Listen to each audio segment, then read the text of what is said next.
E a todos, é uma honra para mim poder participar, agradeço.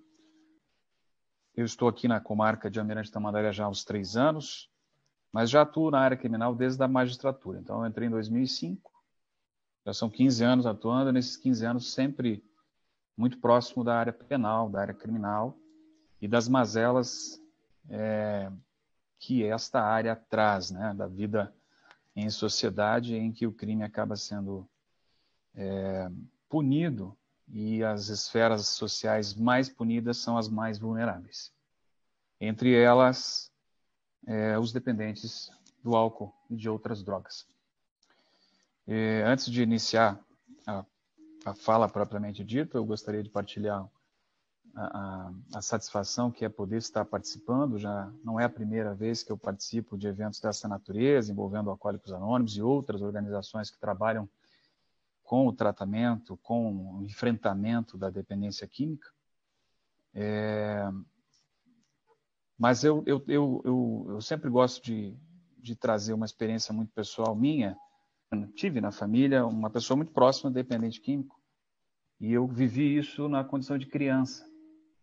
E isso me marcou bastante. E eu tinha cerca de 8 anos e meu avô veio morar conosco e ele era alcoolista. Mas antes de ser alcoolista, ele era o meu avô, então eu tinha uma paixão enorme por aquele velhinho. Era o meu grande amigo, era um parceiro enorme em tudo que a gente fazia. Ele estava presente, era o irmão mais velho que eu não tinha, na verdade. Mas ele tinha essa fragilidade, né? Essa vulnerabilidade da dependência química e por algum tempo nós convivemos com isso muito próximo. E eu tinha de 8 para 9 anos e algumas vezes eu tive que buscá-lo na sarjeta, efetivamente. Isso foi muito, muito triste, muito marcante, porque era a pessoa que eu tinha um respeito enorme e eu tinha um carinho muito grande por ele, não queria ver ele daquela maneira de jeito nenhum. E a situação ficou muito difícil porque meus pais não sabiam lidar com isso. E eu percebia que essa postura, a decisão que ele tomava, a conduta que ele estava, gerava conflitos dentro da minha casa, dentro da minha família, pelas escolhas dele. E meu pai, por algumas vezes, chegou a mandá-lo embora e ele resistiu. E eu, como criança, acompanhei todo esse processo. Isso está gravado de uma maneira na minha mente, eu não consigo esquecer. E eu lembro que um dia a gente não tinha um quarto de visitas, a gente acabava dormindo no mesmo quarto, eu e ele. E eu lembro que ele chegou muito silencioso naquele dia. E ele mudou a postura, ele não veio dormir no nosso quarto. Meu quarto, na verdade, né? E ele ficou na sala. E eu achei estranho, mas como ele vinha embriagado, eu achei que ele não quisesse entrar no quarto daquela maneira.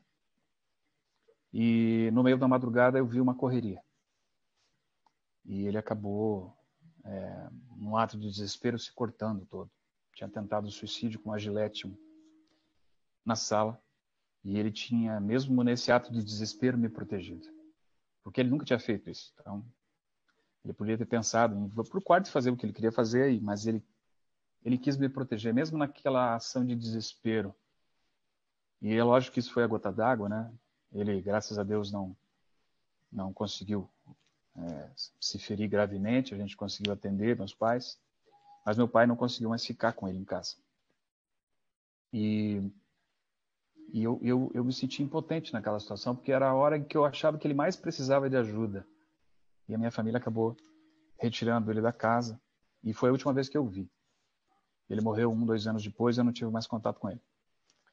Mas eu lembro que nesse período, eu já olhava as placas dos Alcoólicos Anônimos na rua, nas rodovias, nas entradas da cidade, e eu via aquilo como uma tábua de salvação. Como criança, eu não entendia o que exatamente Alcoólicos Anônimos fazia, qual era o papel, mas eu entendi que aquilo era importante para ajudar as pessoas que precisavam. E a partir daí, dentro da minha formação, eu acabei buscando um pouquinho de conhecimento, estudando um pouquinho sobre isso, e tentei me aproximar na medida do possível, né, dos Alcoólicos Anônimos, do Amor Exigente, Al-Anon e tantos outros entidades que trabalham com isso, por conta dessa experiência que para mim foi ruim, foi triste, foi que me marcou negativamente, mas ao mesmo tempo me estimulou a trabalhar e estudar um pouquinho, entender a dependência química como uma doença que tem tratamento, que tem controle. E por isso eu fico muito feliz de estar aqui e agradeço a oportunidade de poder falar um pouquinho. É lógico que eu não vou poder falar do conteúdo técnico, né, do ponto de vista da dependência química, minha formação é em Direito, mas dentro do Direito eu acho que eu posso contribuir um pouquinho nessa coxa de retalhos. Bom, o tema que foi posto é para falar um pouquinho sobre alcoolismo feminino e suas implicações jurídicas, implicações criminais, como isso pode afetar a vida da mulher que passa por este mal, né? Dentro dessa experiência jurídica na área criminal, nós temos uma forma de ver esse processo. O número de pessoas afetadas pela esfera criminal, pelo sistema de justiça criminal, é muito menor do ponto de vista do gênero feminino, como autores de delitos, né? Como praticantes de alguma eventual ilicitude criminal. Tem algumas nuances, né, nesse processo. Eu vou tentar fazer uma exposição tratando desses principais temas, tá? Crime, também faço uma abordagem pequena na área administrativa, civil e um pouco da implicação também na questão da infância e da juventude, que eu acho que pode contribuir no debate que está sendo tratado aqui hoje. Tá? Então, no crime, nós temos algo um pouquinho diferente do que a gente faz com relação às drogas, né? O álcool é uma droga, mas o tratamento que é dado a ele é uma política diversa da política pública de enfrentamento às drogas. Na política das drogas, nós temos uma política praticamente de tolerância zero. Nada é admitido.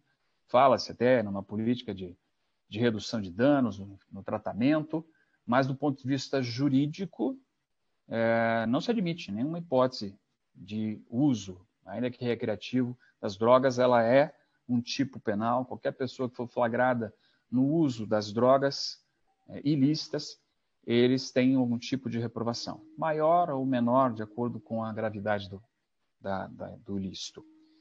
Porém, com relação ao álcool, uma política de tolerância. Por quê? Porque a bebida, o álcool, ele é fonte de renda. Isso é inegável. Né? Então, nós crescemos culturalmente, isso não é um problema nacional, em nível mundial, em que o álcool faz parte da celebração.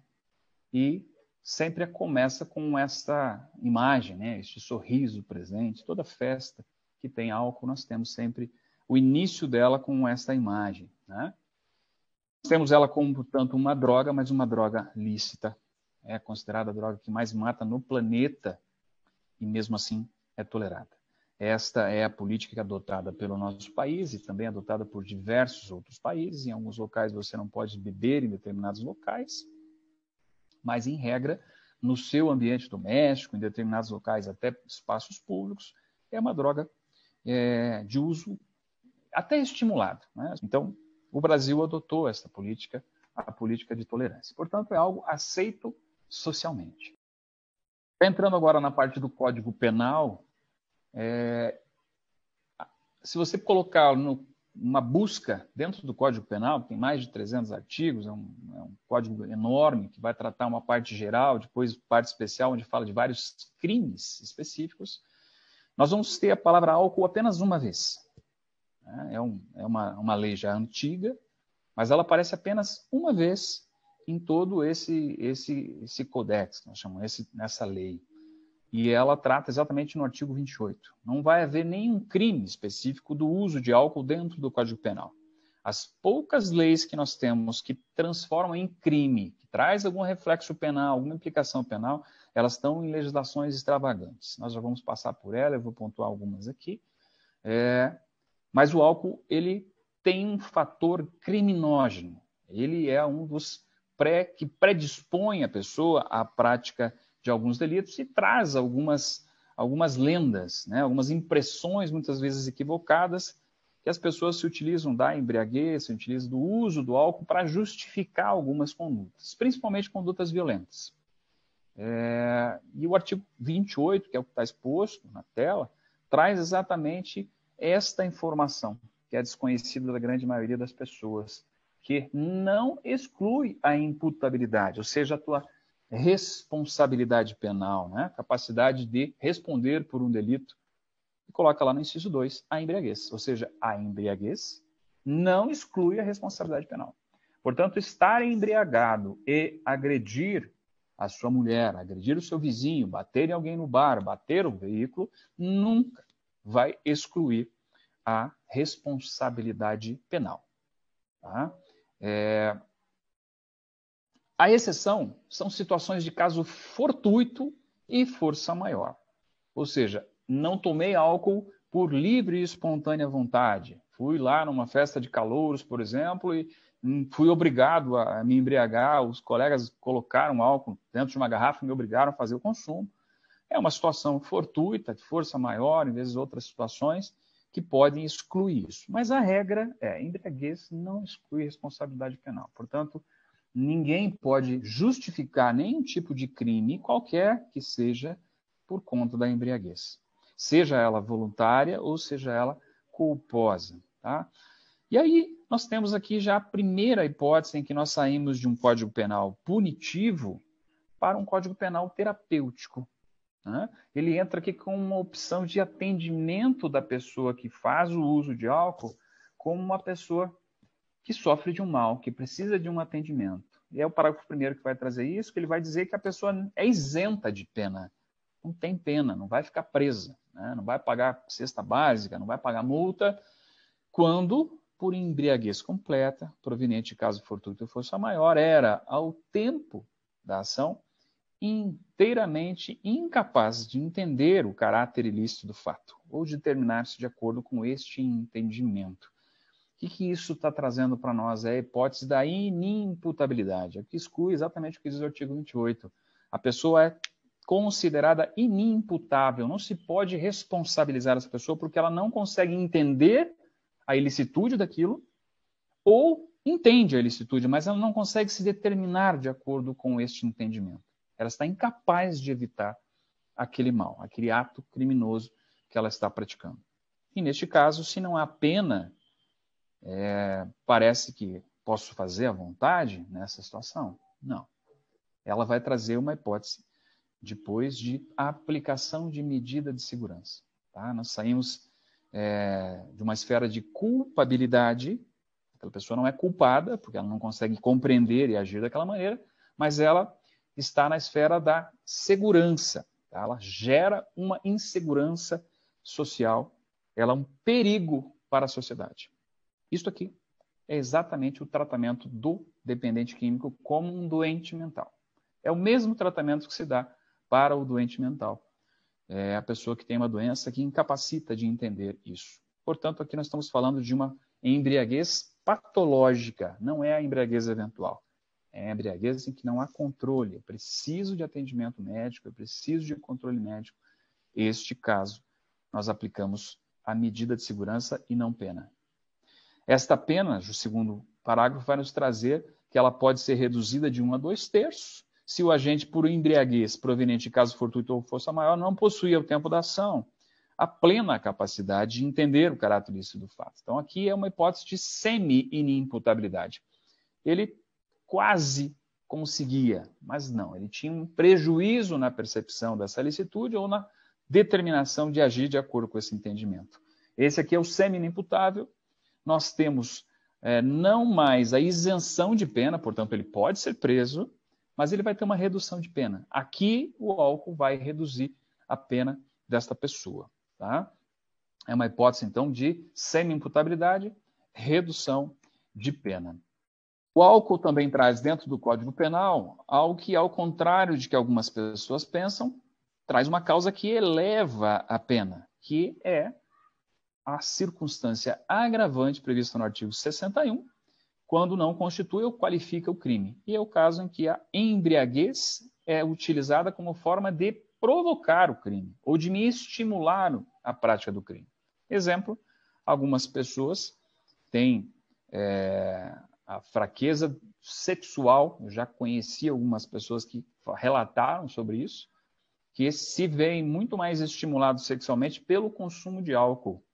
Então, uma pessoa que pretende a prática de um delito sexual faz o consumo do álcool de forma pré-ordenada, para ter uma melhor performance, ou para ficar mais corajoso para fazer um assalto, ou algo nesse sentido. Então, se eu uso a embriaguez como algo para me deixar mais desinibido, como algo para me deixar mais disposto, que é um absurdo, né? O álcool nunca faz isso, você pode ter essa agravante, tá? Então, ao invés de diminuir, aqui ela aumenta a pena, tá? Quando nós temos as hipóteses trazidas anteriormente da semi-imputabilidade, ou aliás, da inimputabilidade, nós vamos aplicar o artigo 97, o que é extremamente interessante, porque a pessoa pensa, bom, se eu estou isento de pena, então eu vou dizer que eu sou dependente químico, vou tentar escapar de uma punição, principalmente em crimes graves. Porém, entra aqui a aplicação do artigo 97. Quando eu não aplico pena, eu faço no crime uma absolvição sumária. A absolvição sumária significa uma absolvição imprópria. Eu absolvo aquela pessoa porque ela não tem a culpabilidade, mas eu vou aplicar uma medida de segurança social. Essa medida pode ser internamento ou ambulatorial. Crimes punidos com reclusão será sempre em regime fechado, internação. E aí tem lá uma imagenzinha do manicômio judiciário. E a outra situação, delitos menos graves, cuja pena é de detenção, o tratamento é ambulatorial. Portanto, vai acompanhar pelo CAPS por um bom tempo. O problema disso é que ele não tem prazo. Se essa pessoa não tiver alta médica, ela pode ficar o resto da vida internada, porque ela ainda é um perigo para a sociedade, porque ela ainda causa risco. Né? Então, um caso, por exemplo, de uma pessoa que matou alguém, estuprou, violentou, latrocida, que foi considerado como inimputável e for encaminhado para essa internação, ele vai ficar lá até a hora que o médico disser que ele tem condições de voltar para a sociedade. Portanto, não tem pena, não tem término, não tem fim. Isso vai depender de como ele vai se apresentar lá na frente. Portanto, é praticamente uma prisão perpétua. Com relação ao atendimento ambulatorial, segue a mesma regra, tempo indeterminado. Já agora no aspecto civil, né, é importante citar a Lei 10.216, que trabalha da política antimanicomial, que vai ter reflexos do ponto de vista do dependente químico, que se envolve em alguma situação criminosa. Se ele for considerado, né, um dependente químico, uma embriaguez patológica, ele pode ser qualificado como inimputável e passar por essa situação da internamento no manicômio judiciário, a depender do crime, né, que nós estamos a falar. E esta lei vem trazer, né, uma ordem de evitar a permanência de pessoas em ambiente manicomial, porque a gente sabe que isso não é recomendado, não traz benefício do ponto de vista da humanização dessa pessoa e das pessoas que estão ao redor dela, e muito menos para reinseri-las dentro da sociedade.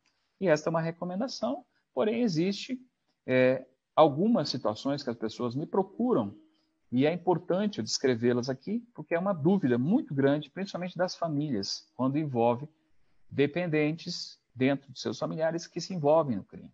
Uma pessoa, inclusive, vem procurar o juiz, vem procurar o promotor para saber como funciona para manter aquela pessoa internada. Ela precisa ficar presa tratando, ela não quer que fique lá no presídio, ela quer que ela vá para uma clínica. E aí nós temos todo um regramento específico, né, que pode depois, quem quiser, pegar essa legislação para conferir melhor, mas são 3 hipóteses que nós temos de internação, e uma delas envolve o Poder Judiciário, que é a internação voluntária. A pessoa, na abordagem policial, até da própria família ou dos aparelhos públicos, questionam sobre o interesse dessa pessoa de buscar ajuda. E esse internamento, né, numa clínica de recuperação, se faz voluntariamente, a partir da decisão dela. A segunda hipótese é a decisão involuntária. Quem decide são os membros da família. Aquela pessoa faz parte de um núcleo familiar e algum responsável por aquela pessoa, mesmo já sendo ela adulta, pode pedir a intervenção do setor médico, no caso o CAPS, a D, quando existe, ou então o CAPS, e com um parecer médico, dizendo que aquela pessoa corre risco pessoal e também coloca em risco terceiros, que o atendimento médico é necessário para salvar a vida e salvaguardar a vida de terceiros, com esse parecer médico é possível fazer essa internação involuntária. E a terceira hipótese é a internação compulsória. Aqui não há vontade da pessoa, não há vontade da família e a determinação é judicial.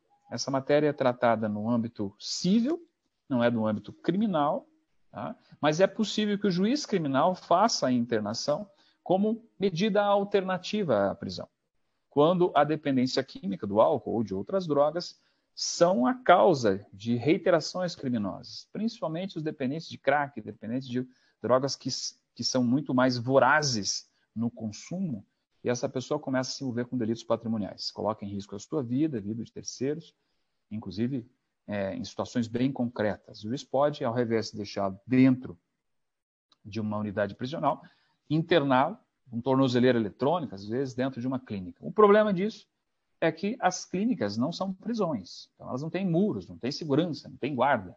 Se a pessoa vai para lá, ela precisa de um acompanhamento mais próximo que essas clínicas não dão.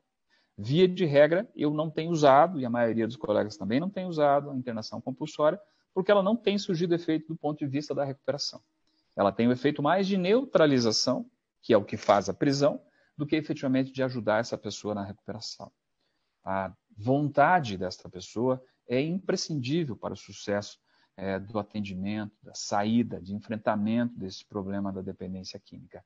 Então, fica claro que em qualquer hipótese que vocês tenham de familiares que venham a sofrer esse tipo de situação, o juiz criminal, em regra, não vai poder determinar essa internação compulsória. Tá?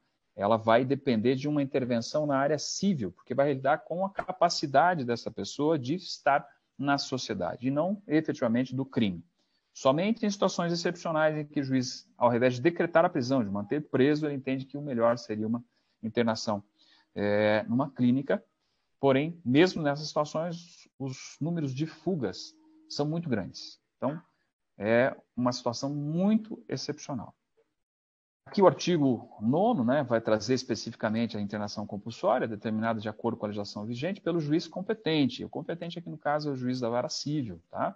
Que leva em conta as condições de segurança do estabelecimento, quanto à salvaguarda do paciente e também demais pessoas internadas e funcionários. Em resumo, nós temos, então, o crime e o álcool como um fator criminógeno. Nós passamos aqui rapidamente pelo Código Penal, que é o nosso livro de cabeceira, quem atua na área criminal, e ele vai afetar diretamente em alguns delitos específicos. Porém, o álcool pode estar presente em todos os delitos que nós possamos imaginar, mas alguns específicos vão tratar de crimes pela presença de álcool no sangue, pela presença de álcool em circulação. Eles são os delitos de trânsito. Outros delitos que também têm previsão legal é o delito previsto no ECA, envolve crianças. Tá? Depois, outros delitos muito comuns quando envolve o álcool é o delito patrimonial. É um dos maiores. Toda pessoa que chega, prática de furto, de roubo, de latrocínio, geralmente ou tem o álcool ou tem a droga presente nisso. O número é muito elevado. Acima de 85% das pessoas que praticam esse delito ou estão sob influência de álcool ou são dependentes dele, ou de outras drogas. Tá? O outro é o uso e o tráfico de entorpecentes. A droga que entra como uma porta de entrada para o uso de outras drogas mais pesadas, passando pela maconha, crack, cocaína e tantas outras que são extremamente lesivas à saúde humana.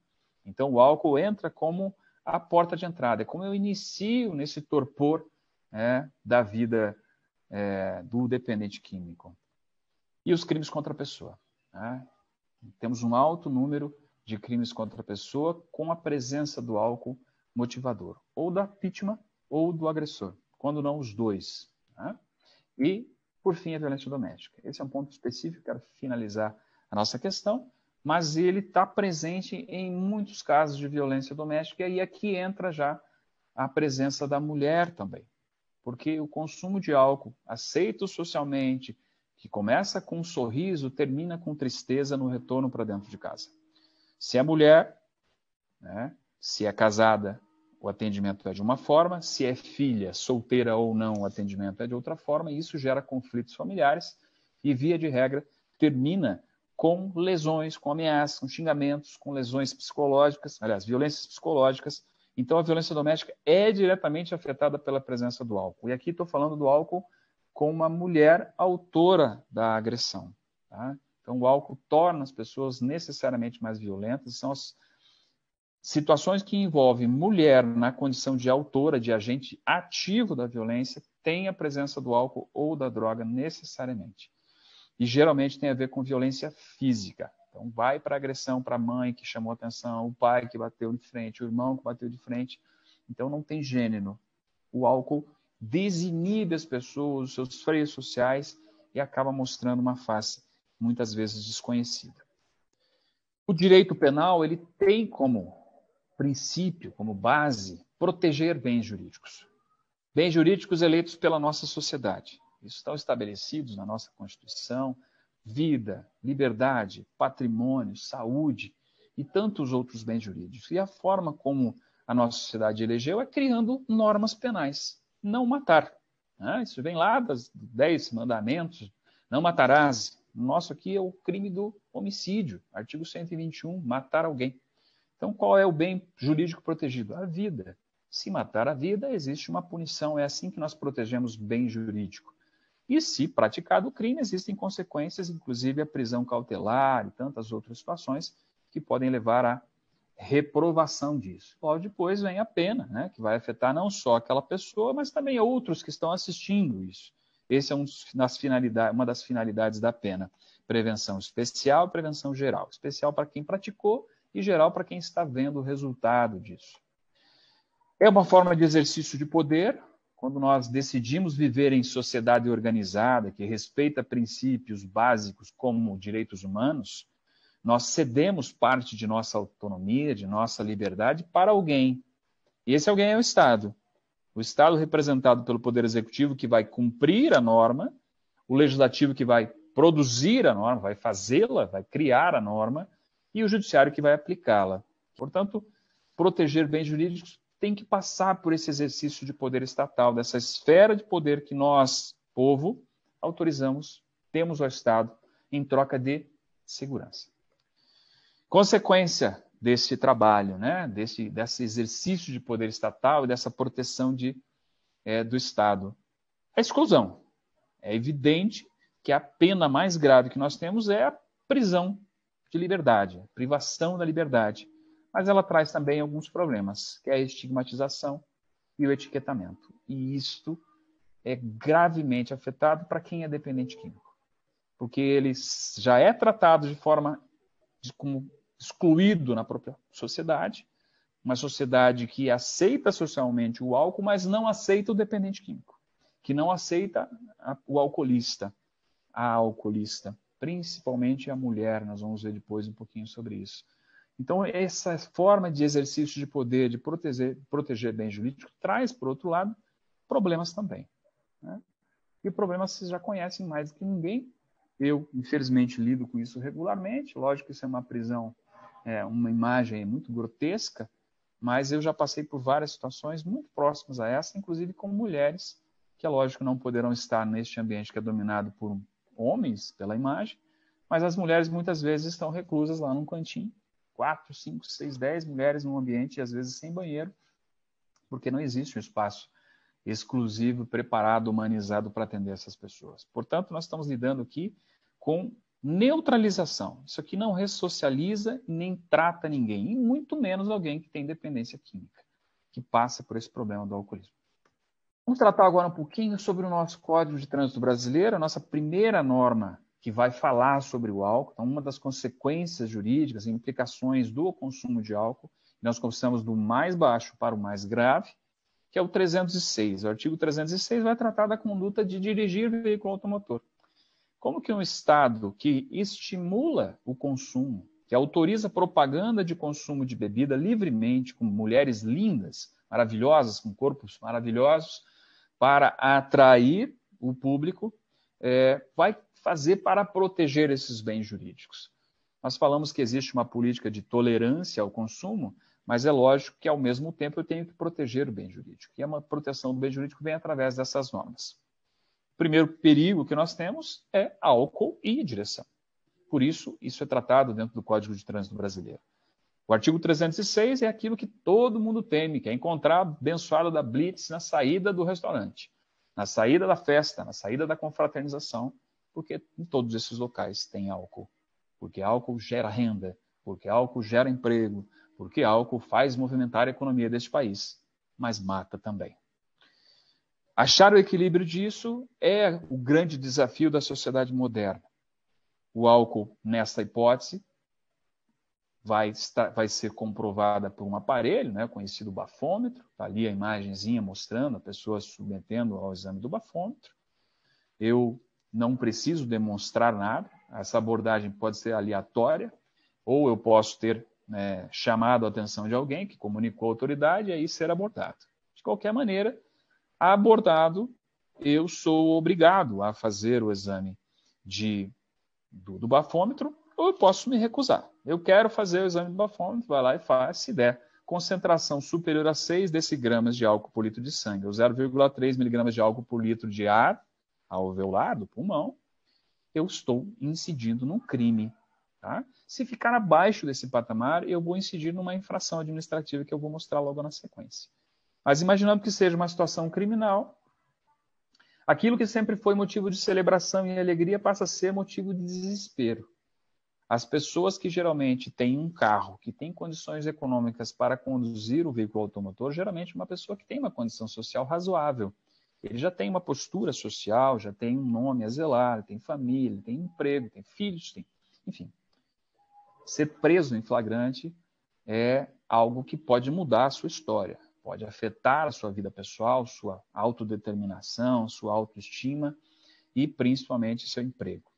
A pena não é alta, 6 meses a 3 anos, multa, porém automaticamente você perde a habilitação por 12 meses e fica com o veículo retido e sua CNH também.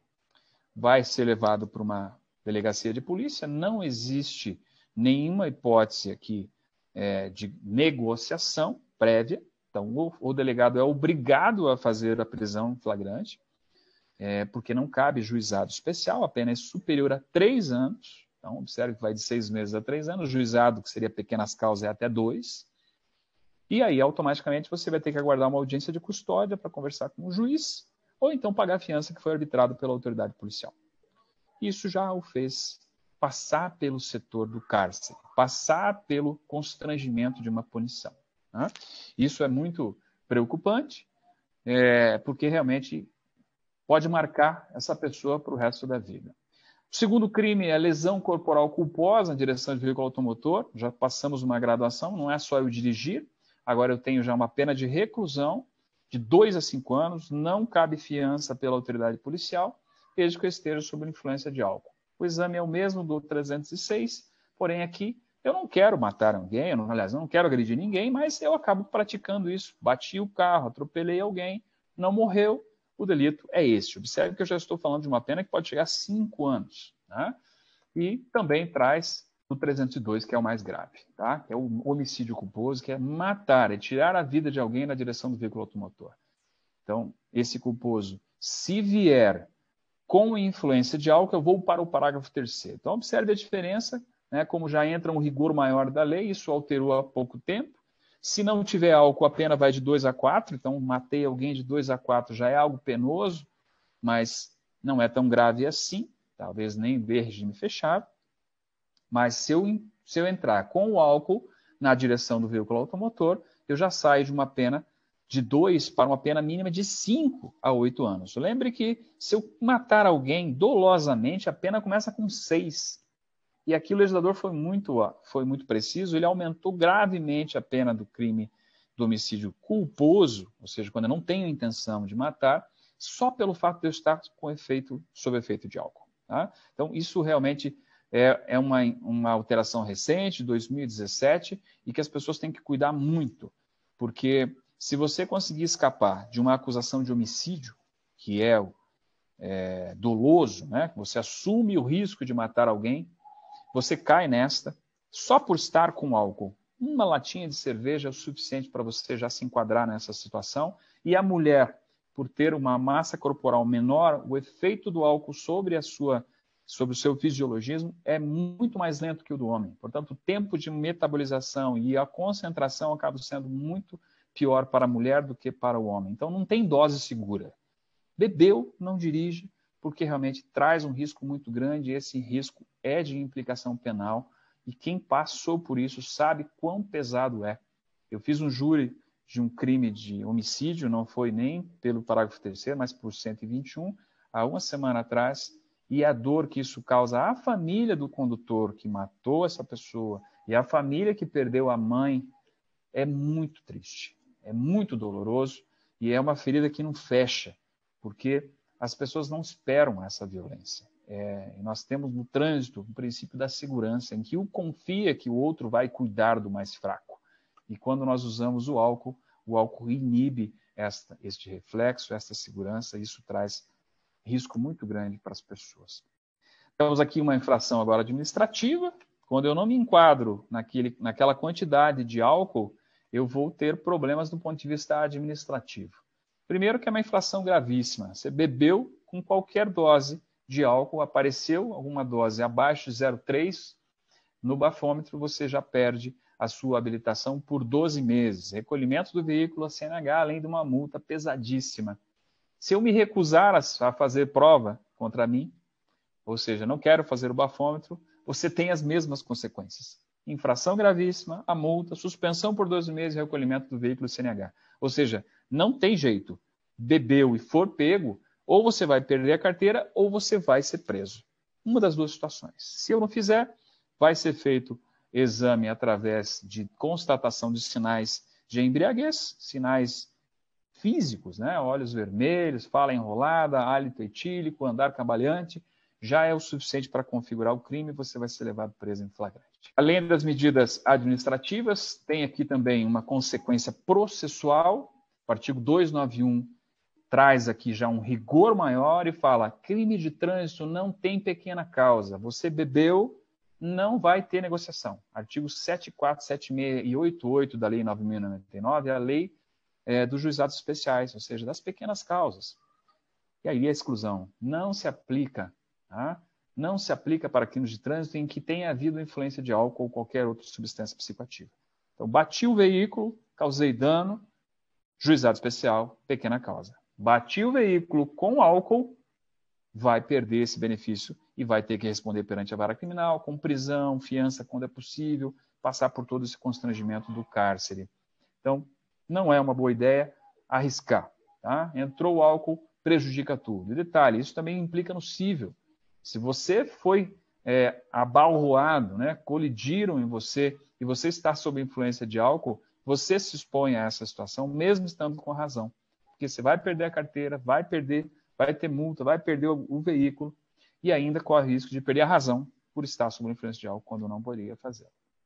Passando agora já rapidinho para o Estatuto da Criança e Adolescente. Tem uma plaquinha, inclusive a gente vê em alguns comércios, alguns restaurantes, que é a proibição de venda de bebida alcoólica menores de 18 anos. É também um tipo penal específico que envolve álcool, envolve bebida alcoólica, que é o 243, e a pena também não é baixa, vai de 2 a 4 anos. É a mesma pena para quem mata alguém na condução de veículo automotor. Portanto, perceba que o legislador não aliviou a mão, né? Vender, fornecer, servir, ministrar ou entregar. Então, aqui serve tanto para o comerciante, serve tanto para você dentro de uma festa, dentro da sua casa, que fornece bebida a um adolescente. Então, envolve aqui não só a criança, mas o adolescente também. Então, as pessoas que têm esse hábito terrível de oferecer a um adolescente, experimenta, né? É tão gostoso, vai sentindo, vai ficar forte. É crime, tá? É crime e pode dar problema, não só na esfera criminal, mas do ponto de vista da medida protetiva. Você pode, inclusive, perder o direito sobre o seu filho, sobre as pessoas que estão compartilhando contigo. O ECA, neste ponto, vai trazer o artigo 19, quando fala sobre o desenvolvimento da pessoa humana. O Estatuto da Criança e Adolescente já tem 31 anos e vem garantindo o crescimento, a proteção integral das pessoas, principalmente das crianças e dos adolescentes, e traz, para garantir esse desenvolvimento integral, que é um direito da criança e adolescente, ser criado no meio da sua família de forma segura, algumas medidas protetivas. E uma delas é justamente por falta ou omissão ou abuso dos pais irresponsáveis. Então, aquela brincadeira de oferecer uma taça de vinho, álcool, a cerveja para o filho experimentar, pode se tornar um hábito, e isso pode chegar ao conhecimento do conselho tutelar, dos órgãos de proteção, e essa criança, inclusive, pode ser abrigada, né? O pai pode, inclusive, perder a guarda dessa criança por conta deste crime, que é o que nós conversamos anteriormente, ou desta postura de oferecer álcool para a criança. Uma das medidas previstas pelo Estatuto da Criança e Adolescente, e agora não para os filhos, porque também crianças e adolescentes podem ser dependentes químicos se houver omissão e abuso por parte dos pais, também tem encaminhamento deles para tratamentos oficiais. Os pais aqui podem ser incluídos em programa oficial ou comunitário de auxílio, orientação e tratamento a alcoólatras e toxicômanos. E aqui entra, inclusive, o Alcoólicos Anônimos. É um dos programas oficiais reconhecidos nacionalmente que recebem pessoas do Poder Judiciário na área criminal e também na área da infância e adolescência para atender. Então, que mais um brilhante serviço prestado pelos Alcoólicos Anônimos, que é ajudar neste enfrentamento, recebendo pais que têm problema com a dependência química, tanto o homem quanto a mulher, para poder, novamente, criar um ambiente seguro para a criação dos filhos. Um reflexo agora, mais do ponto de vista civil, tá? Sempre tem ali ao lado de uma imagem da bebida uma criança chorando, né? Vendo as consequências que isso traz para dentro da sua casa, não só a violência, mas o abandono. E o Código Civil, no artigo 1638, descreve, né, que perderá por ato judicial o poder familiar o pai ou a mãe, é importante aqui fixar que não é só o pai, que castigar imoderadamente o filho, deixar o filho em abandono e praticar atos contrários à moral e ao bom costume. Observe como é aberta essa norma e como é difícil para o intérprete, mas também para a sociedade, dizer o que é contrário à moral e bons costumes. E eu já vou fazer uma provocação aqui de dizer que a sociedade nossa, atual, aceita com muito mais facilidade um homem embriagado do que uma mulher embriagada. Então, por aqui você já começa a perceber que dentro de uma sociedade patriarcal machista, é muito mais fácil reconhecer que tem um pai embriagado, ok, é aceito. Mas uma mãe embriagada, não é tolerável. Por quê? Porque a mãe é responsável pelo cuidado da casa. É assim que a sociedade vê a mulher ainda, o que é um equívoco. Mas quando eu vou jogar isso aqui para dentro da norma, observe como a norma deixa aberto isso. Se essa sociedade, e isso eu posso falar que pode ser o promotor, pode ser o juiz, pode ser o advogado, pode ser qualquer pessoa da sociedade, que pode entender que aquela mãe, ao contrário de todas as demais que nós conhecemos, ela tem o hábito de consumo de álcool regularmente. Portanto, ela não tem capacidade de criar essa criança. Ela não é responsável por praticar aquilo que todo mundo espera dela, que é ser uma boa mãe. E eu corro o risco de perder, inclusive, o poder familiar. Ser destituída da condição de mãe. Talvez essa seja a pena pior que exista para um ser humano, que é perder a vida que você deu a alguém.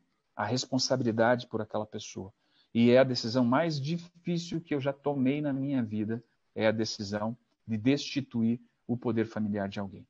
E, infelizmente, a maioria das vezes em que isso aconteceu, o álcool estava presente. Aqui vem uma provocação, né, de Francis Bacon, que diz: quem começa com a certeza terminará com a dúvida, mas quem se contentar em começar com a dúvida poderá terminar com a certeza. E o que nós estamos falando aqui é exatamente sobre isso.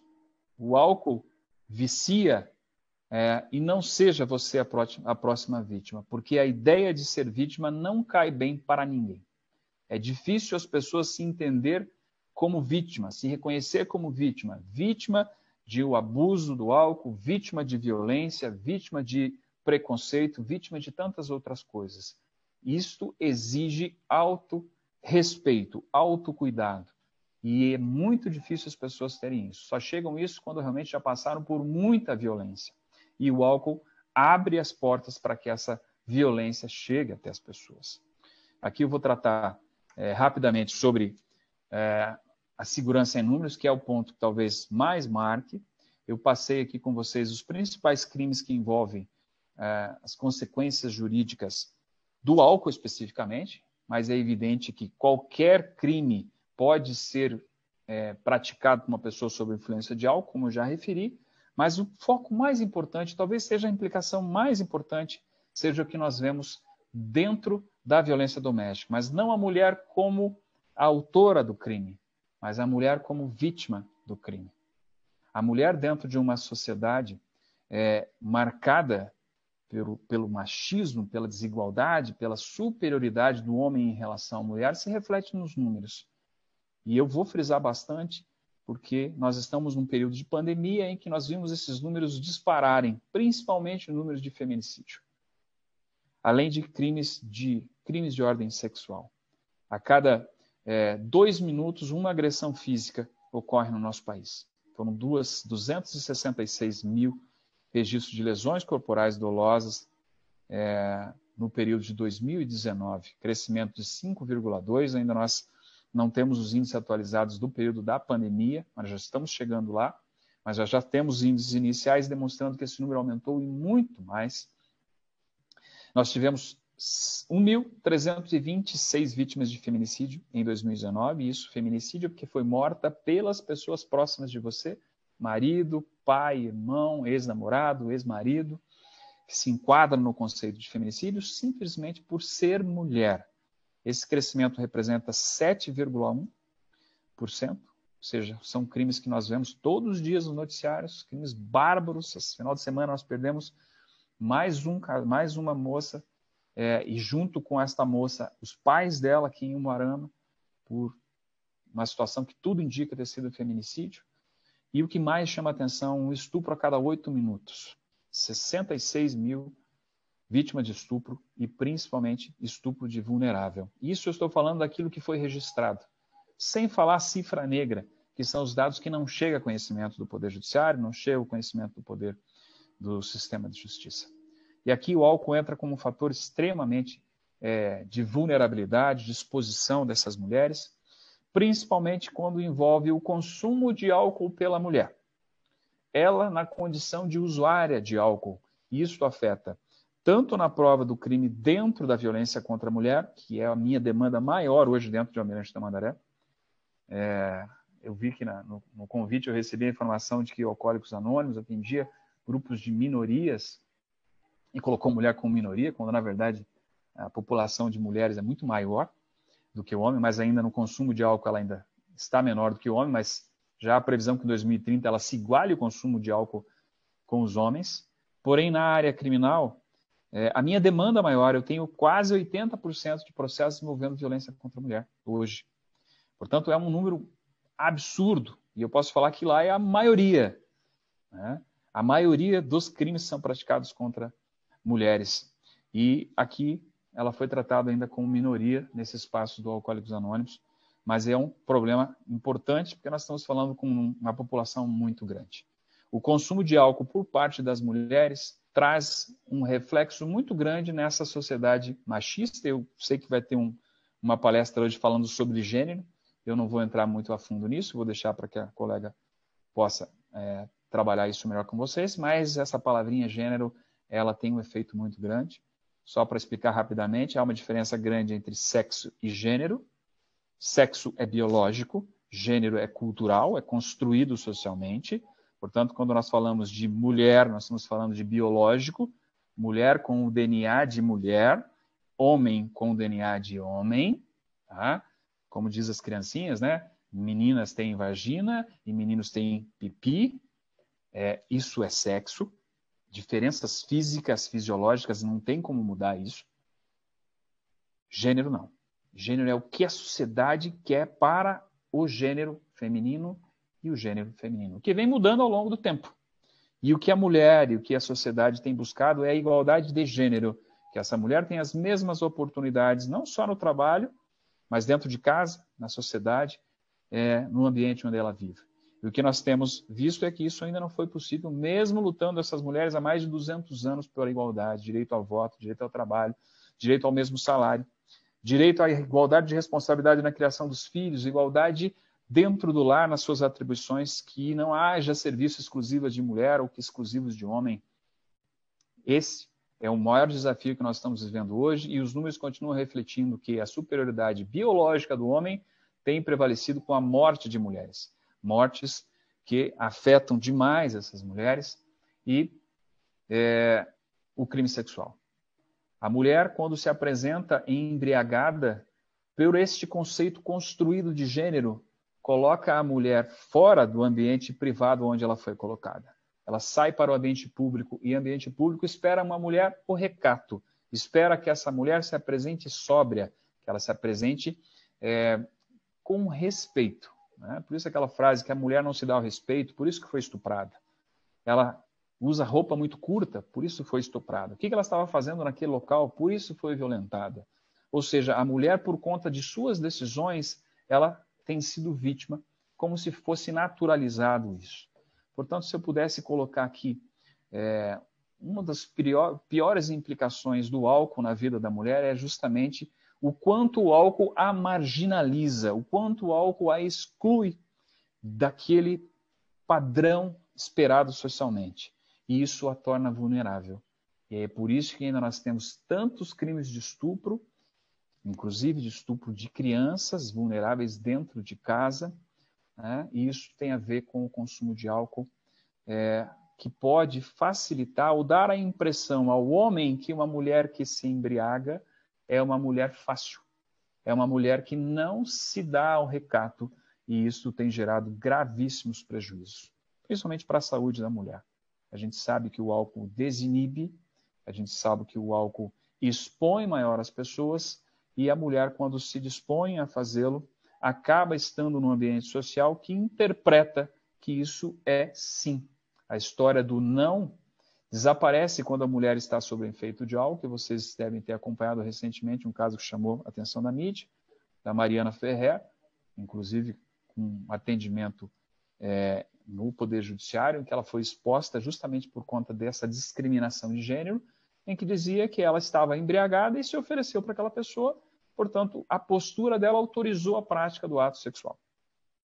Ou seja, toda a sua conduta de estar embriagada, sob efeito de álcool, num ambiente público, em que as pessoas vão para ficar, para namorar, autorizava aquela pessoa a violar sua vida sexual. Não só essa postura, mas também o fato de que o álcool expõe a risco de gravidez indesejada, e expõe a risco de gravidez, atos sexuais irrefletidos, que podem levar a doenças venéreas, a contaminações outras, que pode também trazer prejuízos de ordem como aborto e outras complicações que nós sabemos que tem decorrência disso. Portanto, já indo finalizando, esta preocupação que eu tenho hoje é muito mais com a mulher sofrendo as consequências de uma sociedade que a marginaliza pelo consumo de álcool, que a torna uma mulher sem recato, uma mulher menos respeitada, porque ela não é tolerável uma mulher que se embriaga, segundo essa sociedade discriminatória. Estou dizendo isso, o que a sociedade vê, não tô, de maneira alguma estou concordando com isso. Só digo que essa postura é o que eu vejo nas salas de audiência todas as vezes que uma mulher alega que foi agredida. A presença do consumo de álcool por parte dessa mulher traz a ela a ideia de que se ela se embriaga, ela não cumpre um papel social esperado dela, o que tornaria a palavra dela menos confiável. E para isso existe inclusive uma carência muito grande que nós vivemos hoje, que é de sororidade. As próprias mulheres reprovam a mulher que consome o álcool. Pois a presença de uma testemunha dizendo que eu vi a fulana embriagada, ou amamentando o filho embriagado, ou puxando o filho pela mão, saindo de um bar, de uma lanchonete embriagada, traz uma postura de alguém que não está pronta para cuidar daquele filho, que não é capaz de autogerir, que é uma pessoa violenta, e isso implica em prejuízo também, mesmo sendo vítimas de agressões incontestáveis, mas que dentro dessa sociedade acabam maculando a imagem dessa pessoa pelo simples fato de consumir o álcool dentro dessa sociedade. Finalizando, digo que na maioria das vezes a gente não precisa de um vai dar tudo certo, e sim de um eu vou estar aqui mesmo quando tudo der errado. Nada muda se eu não mudar, essa frase eu caminho, carrego, pois gosto muito. Eu espero ter contribuído um pouquinho nesse debate e agradeço pelo convite.